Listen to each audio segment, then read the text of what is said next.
ये बात आप तमाम को मैं गोशगुजार कर रहा हूं कि आखिर ये कौन लोग हैं जो गोली पर भरोसा करते हैं, बैलेट पर नहीं करते।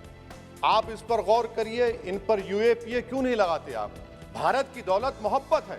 हाँ, दो भारत हैं, एक मोहब्बत पर जो पिछले कई बरसों से आबाद है और एक नफरत पर भारत बन रहा है। मगर मैं आपसे अपील करना चाह रहा हूं सरकार से सर, कि जो कुछ बातें की गई हैं उसको देखिए। मैं जेड कैटेगरी सिक्योरिटी नहीं चाहिए मुझे, मैं नहीं लूंगा सिक्योरिटी। मैं जेड कैटेगरी नहीं चाहता हूं सिक्योरिटी, मुझे ए कैटेगरी का शहरी बनाइए आप।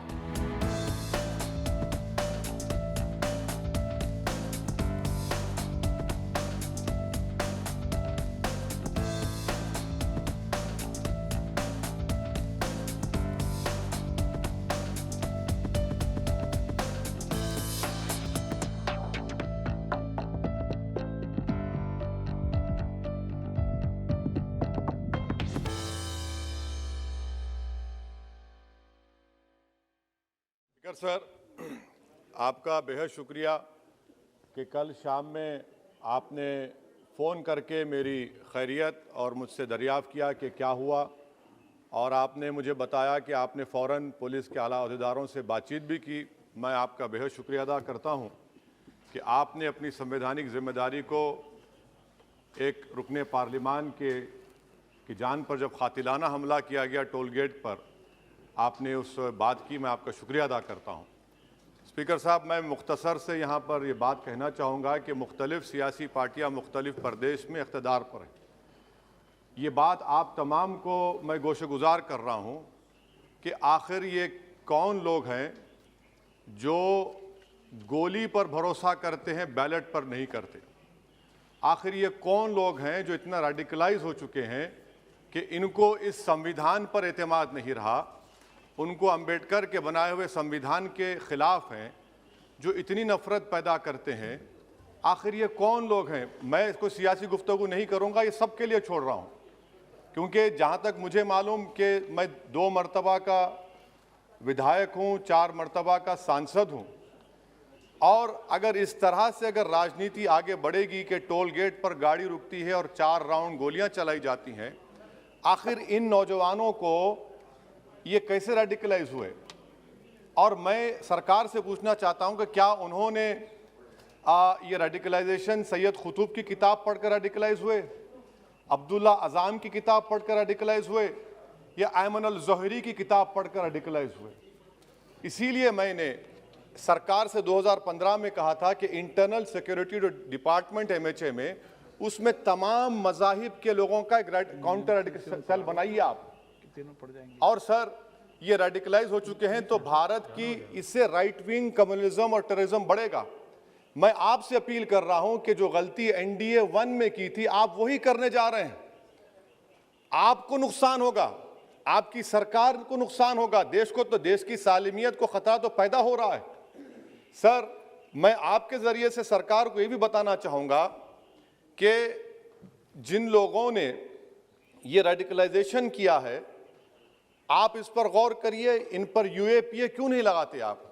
अगर कोई स्पीच देता है, अगर कोई फेसबुक पर किसी क्रिकेट मैच पर किसी टीम की तायीद करता है तो यूएपीए लगता है।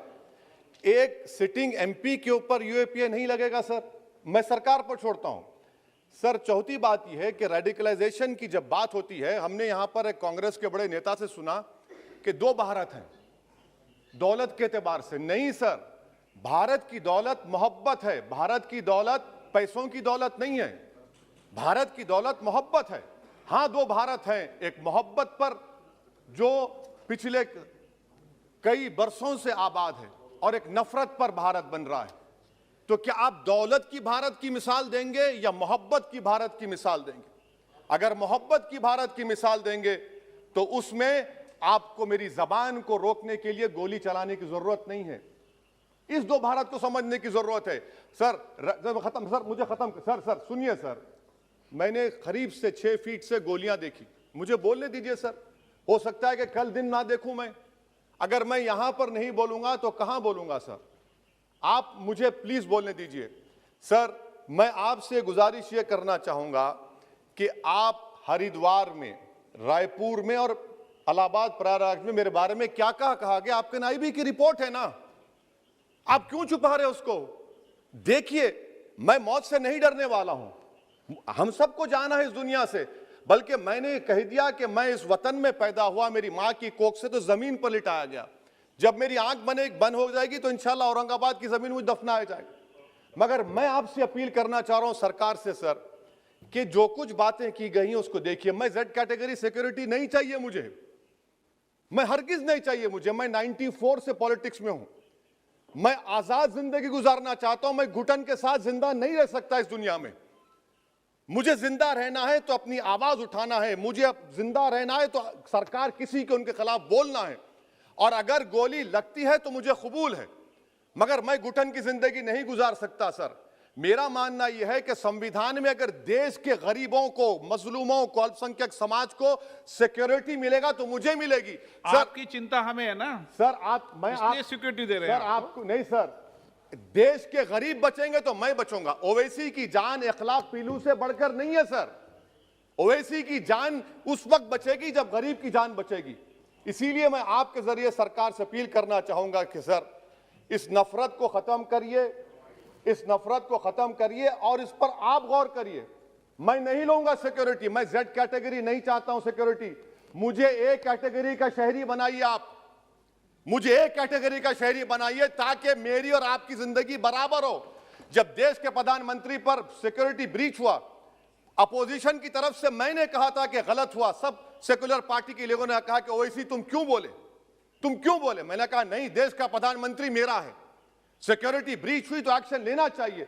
मगर 4 मर्तबा के एमपी पर कोई 6 फीट के फासले से 4-4 गोली चलाता है। मुझे मौत है, हम सबकी मौत है, मगर मैं इन गोली चलाने वालों से डर कर खामोश नहीं बैठने वाला हूं। और मैं दुआ करता हूं कि उत्तर प्रदेश में पुरअमन पोलिंग होगी इंशाअल्लाह। उत्तर प्रदेश की जनता गोली चलाने वालों का जवाब बैलेट से देगी, नफरत का जवाब मोहब्बत से देगी, और कमजोरों को दबाने का जवाब हिस्सेदारी से देगी। मेरी आपसे गुजारिश है सर कि मुझे जेड कैटेगरी नहीं चाहिए, मैं रिजेक्ट करता हूं। आप इंसाफ करिए सर, उस पर यूएपीए लगाइए। और इनके दिमाग कौन है? 2 लोग रेकी करते हैं, उनको मालूम कि मैं मीरठ किठौर से आ रहा हूं उस टोल गेट पर, और 6 फीट के फासले पर गोली चलाते हैं। तो आप देख लीजिए सर, आप सरकार के हवाले, अगर आप इंसाफ करना चाहे आप इंसाफ कर सकते, मगर रेडिकलाइजेशन आपको नुकसान पहुंचाएगा और इससे राइट विंग टेररिज्म बढ़ेगा। शुक्रिया सर।